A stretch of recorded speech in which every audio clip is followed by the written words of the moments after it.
Sabarmati online classes में आप सभी का स्वागत है। इस वीडियो में हम लोग क्लास 10th में केमिस्ट्री का चैप्टर फर्स्ट देखेंगे, जिसका नाम है रासायनिक अभिक्रियाएं एवं समीकरण। तो सबसे पहले हम लोग देखते हैं कि इस लेसन में हमें कौन कौन से टॉपिक कवर करने हैं, जिसमें फर्स्ट है रासायनिक अभिक्रियाएं, सेकंड है अभिकारक, थर्ड है उत्पाद, फोर्थ है रासायनिक समीकरण, फिफ्थ है रासायनिक अभिक्रिया को संतुलित करना, 6 नंबर पे है रासायनिक अभिक्रिया के प्रकार क्या हैं, और 7 नंबर पे हमें पढ़ना है दैनिक जीवन में उपचयन अभिक्रियाओं का क्या प्रभाव होता है। तो चलिए स्टार्ट करते हैं। फर्स्ट टॉपिक है हमारा रासायनिक अभिक्रियाएं क्या होती हैं। चलिए समझते हैं रासायनिक अभिक्रियाएं क्या होती हैं।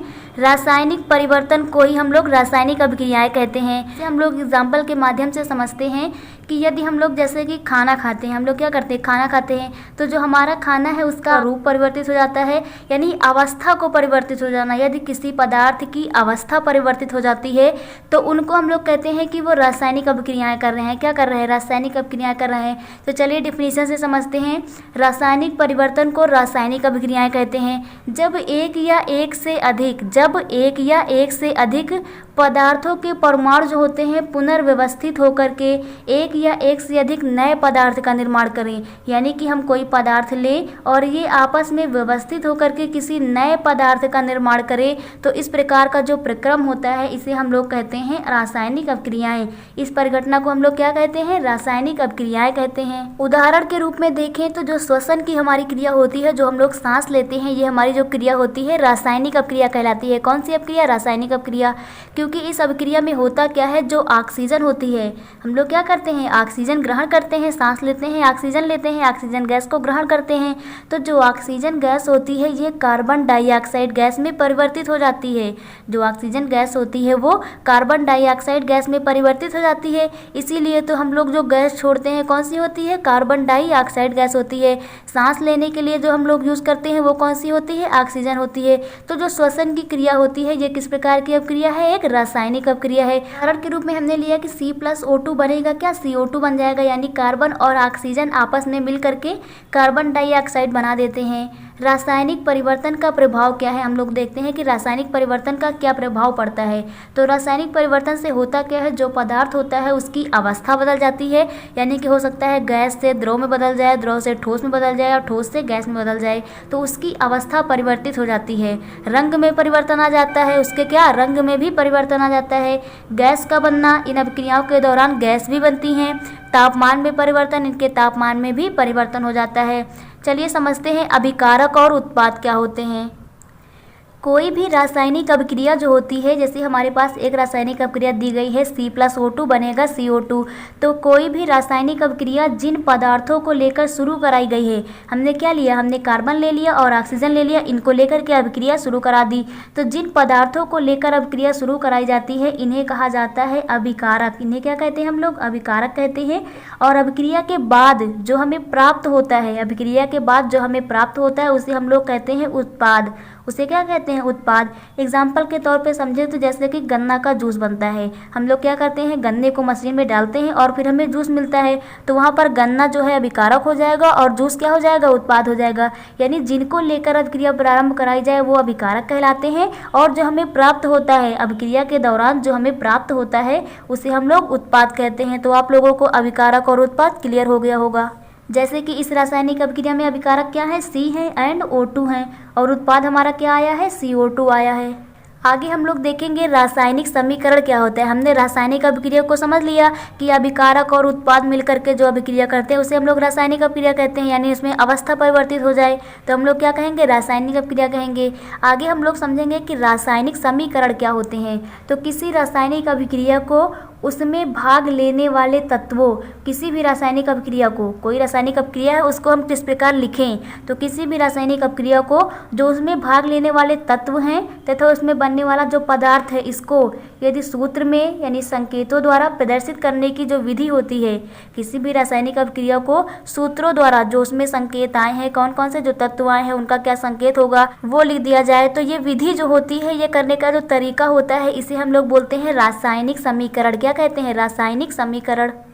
एग्जाम्पल देखते हैं ताकि और अच्छे से क्लियर हो जाए। उदाहरण में हमें दिया गया है H2 प्लस O2 बनेगा 2H2O, यानी हमने हाइड्रोजन तत्व ले रखा है, ऑक्सीजन तत्व ले रखा है और दोनों को मिलाकर हमने H2O बना दिया। H2 हमारा ये जल का रासायनिक सूत्र होता है। तो यहाँ पर हमने क्या किया, इनके संकेतों को लिया। जैसे कि यहाँ पर हाइड्रोजन है तो हाइड्रोजन का संकेत हमने क्या लिख दिया, H2 लिख दिया। ऑक्सीजन है, इसका संकेत हमने क्या लिख दिया, O2 लिख दिया। और यहाँ पर जो H2O है ये जल का सूत्र है, रासायनिक सूत्र है, तो हमने संकेत और सूत्र का प्रयोग किया ना। तो ये जो हमारी विधि है, ये लिखने का जो विधि है, इसे हम लोग कहते हैं रासायनिक समीकरण। जैसे यहाँ पर दर्शाया गया है कि H2 जो है गैस है, O2 जो ऑक्सीजन है ये गैस है, और H2O जो है द्रव अवस्था में पाया जाता है, यानी कि लिक्विड अवस्था में पाया जाता है। तो यहाँ पर हमने A लिख दिया। सेकेंड एग्जाम्पल है हमारा Mg, मैग्नीशियम जो है S लिखा है, S मतलब सॉलिड, ठोस अवस्था में पाया जाता है, प्लस 2HCl यानी हाइड्रोक्लोरिक अम्ल, ये लिक्विड अवस्था में, द्रव अवस्था में पाया जाता है। और ये हमारे अभिकारक कहलाएंगे। ये क्या कहलाएंगे, अभिकारक, क्योंकि इनको लेकर के अभिक्रिया प्रारंभ कराई गई है, तो ये हमारे अभिकारक कहलाएंगे। और ये अभिक्रिया का चिन्ह है, ये क्या है, तीर, अभिक्रिया का चिन्ह है। ये तीर हमें बताती है कि इधर से अभिक्रिया प्रारंभ हुई है और अंत में हमें उत्पाद प्राप्त होगा। उत्पाद हमें मिलेगा MgCl2, जो क्या है, सॉलिड, ठोस अवस्था में पाया जाता है, और प्लस का H2 यानी कि हाइड्रोजन गैस जो होती है वो मुक्त होती है। तो गैस को हम लोग ऊपर की ओर दर्शाते हैं, क्योंकि गैस जो होती हैं हल्की होती हैं और वायुमंडल में ऊपर की ओर उड़ती हैं। तो आप लोगों को रासायनिक समीकरण क्लियर हो गया होगा कि किसी भी रासायनिक अपक्रिया में यदि हम लोग सूत्र संकेतों का प्रयोग करते हैं तो जो हमारी ये विधि होती है ना, करने का तरीका होता है, इसे हम लोग बोलते हैं रासायनिक समीकरण। चलिए आगे हम लोग देखते हैं कि रासायनिक अपक्रिया को किस प्रकार संतुलित करते हैं, यानी कि रासायनिक अपक्रिया को संतुलित करना। रासायनिक अपक्रिया को संतुलित करने का अर्थ होता है कि ये रासायनिक अपक्रिया का चिन्ह है और इसके जो दायां पक्ष होगा और बायां पक्ष होगा, इसमें तत्व बराबर होंगे। यानी कि जैसे कि यहाँ पर फेरस, Fe क्या होता है, फेरस, ये 1 है, इधर Fe कितने हैं, 3 हैं, ये बराबर नहीं है, इसे हमें संतुलित करना होगा। जैसे कि यहाँ पर हाइड्रोजन, H2 जो हाइड्रोजन है हमारे 2 हैं, और इस तरफ हाइड्रोजन कितने हैं, 2 हैं, हाइड्रोजन तो संतुलित है। परंतु ऑक्सीजन देखते हैं यहाँ पर 1 है, और जो हमारा उत्पाद प्राप्त होता है इसमें ऑक्सीजन हमें 4 प्राप्त होते हैं। यानी कि यह रासायनिक अपक्रिया संतुलित नहीं है, इसे हमें बैलेंस करना होगा। तो चलिए पहले हम लोग एक सिंपल रासायनिक अपक्रिया लेके उसे संतुलित करेंगे, उसे संतुलित करने का तरीका देखेंगे, उसके बाद हम लोग इस रासायनिक अपक्रिया को संतुलित करेंगे। फर्स्ट रिएक्शन हम लोग सॉल्व करते हैं, H2 प्लस O2 बनेगा क्या, H2O। हमें अभिकारक में दिया है H2 और क्या दिया गया है, O2, और उत्पाद में हमें दिया गया है H2O। यह रासायनिक अपक्रिया संतुलित नहीं है, इसे हमें संतुलित करना पड़ेगा। तो संतुलित करने के लिए हम लोग करते क्या है कि जो हमारे अभिकारक हैं और जो हमारे उत्पाद हैं, ये हमारे क्या हैं, अभिकारक हैं। जो हमारे अभिकारक होते हैं और जो हमारे उत्पाद होते हैं, इनका हम लोग ग्रुपिंग कर देते हैं, यानी कि समूह बना देते हैं। जैसे कि यहाँ अभिकारक में H2 दिया गया है, यानी कि हाइड्रोजन दिया गया है। हाइड्रोजन कितने हैं यहाँ पर हमारे पास, 2 हैं, तो हाइड्रोजन को हमने एक समूह में रख दिया, ये हमारा अलग है। प्लस लगा है, इसके बाद O2 दिया गया है, यानी कि ऑक्सीजन, ऑक्सीजन कितने हैं, 2 हैं, तो इसे हम लोग दूसरे ग्रुप में रखेंगे। ऑक्सीजन हमारे पास कितने हो जाएंगे, 2 हो जाएंगे। तो जितने भी अभिकारक हमारे थे इनका हमने ग्रुपिंग बना दिया, इनका हमने समूह बना दिया। इसके बाद हम लोग उत्पाद में देखते हैं, उत्पाद हमारे पास एक ही है, यानी इसका एक ही समूह बनेगा, तो हम लोग इसका एक समूह बनाएंगे। इस उत्पाद में हाइड्रोजन कितने हैं, हाइड्रोजन हमारे पास 2 हैं, और इसमें ऑक्सीजन कितने हैं, ऑक्सीजन हमारे पास 1 है। अब हम लोग देखते हैं कि इस रासायनिक अपक्रिया में क्या चीज़ है जो बराबर है और क्या है जो हमें करना पड़ेगा। जैसे कि यहाँ पर हाइड्रोजन 2 थे, तो यहाँ पर भी हाइड्रोजन 2 हैं। यहाँ पर ऑक्सीजन कितना है, 1 है, परंतु यहाँ पर ऑक्सीजन 2 है, यानी कि यहाँ पर तो ऑक्सीजन 2 हैं, यहाँ नहीं है, यहाँ हमें बनाना पड़ेगा। तो 2 बनाने के लिए हम लोग करते क्या है, इसमें 2 से गुणा कर देते हैं। परंतु याद रखिएगा कि जब समूह में 2 से गुणा करेंगे तो 2 से दोनों में गुणा होगा, यानी कि इस समूह में जितने तत्व होंगे सभी में होगा। जैसे कि यहाँ पर हमने 2 से किया ताकि ऑक्सीजन 2 बन जाए, तो यहाँ पर हाइड्रोजन भी 4 हो जाएंगे। तो अब यहाँ पर हाइड्रोजन कितने हो गए, 4 हो गए, और ऑक्सीजन कितने हो गए, 2 हो गए। तो ऑक्सीजन जो हमारा हो गया ये बैलेंस हो गया, ये बराबर हो गया, संतुलित हो गया है। अब हमें हाइड्रोजन संतुलित करना है। यहाँ पर हाइड्रोजन 4 है, यहाँ पर भी हमें हाइड्रोजन 4 बनाना होगा, तो इसमें हम कितने से गुणा कर दें, 2 से गुणा कर दें, तो 2 दूनी 4, तो यहाँ पर भी हाइड्रोजन 4 हो जाएगा। अब हमने जहाँ पर भी गुणा किया है इसे हम इस रासायनिक अपक्रिया में लिख देंगे। जैसे कि हाइड्रोजन जो हमारा है इसमें हमने 2 से गुणा किया, यानी कि इस H2 में हमने आगे किससे गुणा किया, 2 से, तो आगे हम लोग 2 लिख देंगे। प्लस लगा है, हमने प्लस लगा दिया। O2 लिखा है, इसे हम लोग O2 लिख देंगे। O में ऑक्सीजन में हमने गुणा किया, इसमें नहीं किया। अभिकारक वाले ऑक्सीजन में हमने किसी भी संख्या से गुणा नहीं किया, इसलिए यहाँ पर आगे कुछ नहीं लिखेंगे। इसके बाद हम लोग अपक्रिया का चिन्ह लगा देंगे। यहाँ पर लिखा है H2O, H2O लिख देंगे। इधर हमने उत्पाद में समूह में गुणा किया है कितने से, 2 से, तो यहाँ पर 2 लिख देंगे। अब ये रासायनिक अपक्रिया हमारी संतुलित हो गई है। देखिए यहाँ पर हाइड्रोजन कितने हैं, 4 हो गए। हाइड्रोजन 2 दूनी 4 हैं, ऑक्सीजन 2 हैं। इधर हाइड्रोजन जो है 4 हैं और ऑक्सीजन कितने हैं, 2 हैं। इधर देखिए 2 दूनी 4, हाइड्रोजन कितने हैं, 4 हैं और 2 का गुणा ऑक्सीजन में भी है, यानी कि ऑक्सीजन कितने हो गए, 2 हो गए। तो यह रासायनिक अपक्रिया बैलेंस हो गई। सेकंड देखते हैं। सेकंड हमें दिया गया है N2 प्लस O2 बनेगा NO। तो इसे भी हम लोग अभिकारक और उत्पाद में ग्रुपिंग कर लेंगे, यानी कि अभिकारक और उत्पाद का हम लोग क्या बना देंगे, समूह बना देंगे। तो यहाँ पर हम लोग देखते हैं कि अभिकारक में नाइट्रोजन दिया गया है। नाइट्रोजन हमारे पास दिए गए हैं 2, इनका एक हमने समूह बना दिया। इसके बाद ऑक्सीजन अलग है, ऑक्सीजन कितने हैं, ऑक्सीजन भी हमारे पास 2 दिए गए हैं अभिकारक में, इनका हमने अलग समूह बना दिया। इसके बाद हम लोग उत्पाद का समूह बनाते हैं। तो उत्पाद एक ही दिया गया है, यानी इनके पास में प्लस या माइनस अन्य कुछ नहीं लगा है, तो उत्पाद हमारे पास क्या है, एक ही है। तो उत्पाद का एक समूह बनेगा। इसमें हम लोग लिखेंगे कि नाइट्रोजन एक है और ऑक्सीजन कितने हैं, ये भी हमारे पास एक है। अब हम लोग देखते हैं कि क्या चीज़ संतुलित है। जैसे कि यहाँ पर ऑक्सीजन 2 है, क्या यहाँ पर ऑक्सीजन 2 है, नहीं है। तो हम लोग यहाँ से 2 से गुणा कर देंगे ताकि यहाँ भी ऑक्सीजन 2 हो जाए। और यहाँ पर नाइट्रोजन 2 है और यहाँ पर तो नाइट्रोजन 2 अपने आप ही हो गए, क्योंकि 2 से गुणा करेंगे तो ऊपर भी हो जाएगा। नाइट्रोजन कितने हो जाएंगे, 2, और ऑक्सीजन कितने हो जाएंगे, ये भी हमारे पास 2 हो जाएंगे। तो अब रासायनिक अपक्रिया हमारी संतुलित हो गई है। यहाँ पर भी नाइट्रोजन 2, यहाँ पर भी नाइट्रोजन 2, यहाँ पर भी ऑक्सीजन 2, यहाँ पर भी ऑक्सीजन 2।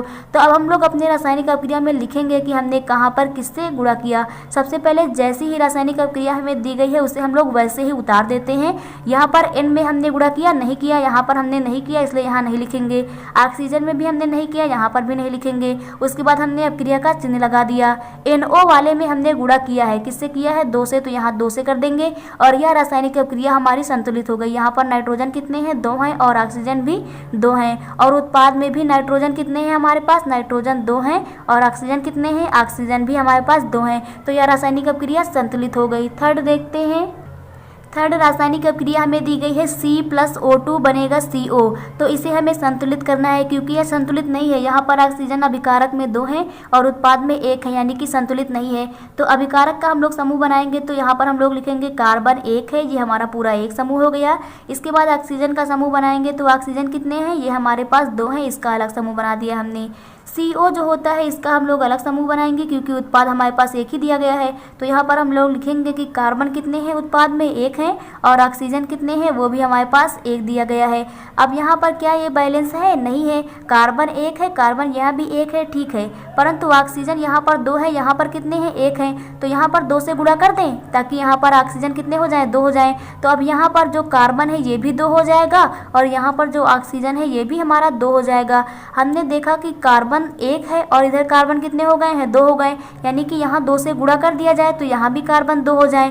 तो अब ऊपर वाली रासायनिक अपक्रिया को हम लोग वैसे ही नोट करेंगे, C प्लस O2 बनेगा CO। अब हम लोग यहाँ लिखेंगे कि ग्रुपिंग में किससे हमने गुणा किया। जैसे यहाँ कार्बन में हमने 2 से गुणा किया तो यहाँ पर 2 लिख देंगे। ऑक्सीजन में हमने नहीं किया अभिकारक वाले में, तो यहाँ पर नहीं लिखेंगे। अभिक्रिया का चिन्ह हमने लगाया, CO लिखा है, यहाँ पर हमने 2 से गुणा किया, यहाँ पर 2 से गुणा कर देंगे। तो यह रासायनिक अपक्रिया हमारी संतुलित हो गई। यहाँ पर कार्बन कितने हैं, 2 हैं और ऑक्सीजन कितने हैं, ऑक्सीजन भी 2 हैं। और उत्पाद में भी हमारे पास कार्बन 2 हैं और ऑक्सीजन 2 हैं, यानी कि यह रासायनिक अपक्रिया संतुलित हो गई है।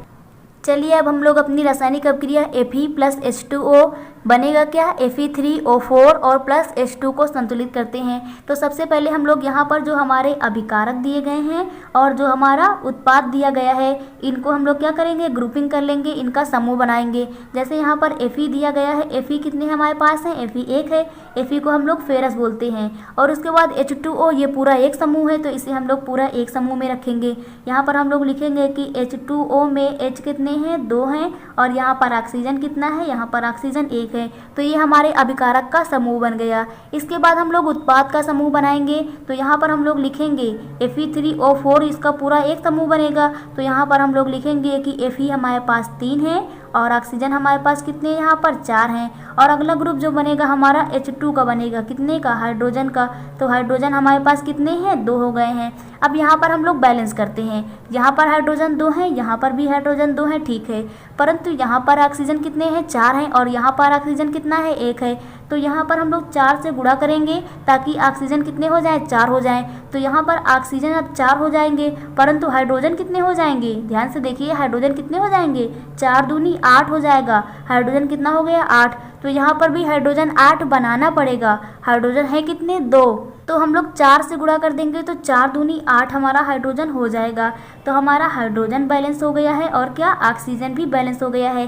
फेरस Fe जो है यहाँ पर 3 है और इधर अभिकारक में कितने हैं, 1 हैं। तो यहाँ पर 3 से गुणा कर दिया जाए तो यहाँ पर भी Fe कितने हो जाएंगे, 3 हो जाएंगे। अब यह रासायनिक अभिक्रिया बैलेंस हो गई है, संतुलित हो गई है, क्योंकि फेरस यहाँ पर भी 3 हो चुके हैं, यहाँ पर भी 3 हैं। ऑक्सीजन जो है यहाँ पर भी 4 हो चुके हैं, यहाँ पर भी 4 हैं। और हाइड्रोजन जो है अभिकारक में भी 8 हैं और उत्पाद में भी 8 हो गए हैं। तो अब ऊपर वाली रासायनिक अभिक्रिया को हम लोग जैसे का तैसे पहले नोट कर लेते हैं। Fe प्लस H2O बनेगा Fe3O4 और प्लस का H2। अब इसमें हम लोग नोट करेंगे कि हमने क्या क्या गुणा किया है समूह में। तो जैसे फेरस है तो फेरस में हमने 3 से गुणा किया था, यहाँ पर आगे 3 लिख देंगे। H2O जो हमारा था इसमें हमने 4 से गुणा किया था, तो यहाँ पर 4 लिख देंगे। इसके बाद उत्पाद में देखते हैं तो जो Fe3O4 था इसमें हमने नहीं गुणा किया, तो यहाँ पर नहीं लिखेंगे। और जो हमारा H2 है इसमें हमने 4 से गुणा किया तो 4 कर देंगे। अब यह रासायनिक अभिक्रिया हमारी संतुलित हो गई है। तो आप लोगों को रासायनिक अभिक्रिया को संतुलित करना क्लियर हो गया होगा। इसके आगे का हम लोग नेक्स्ट वीडियो में देखेंगे। Thank you.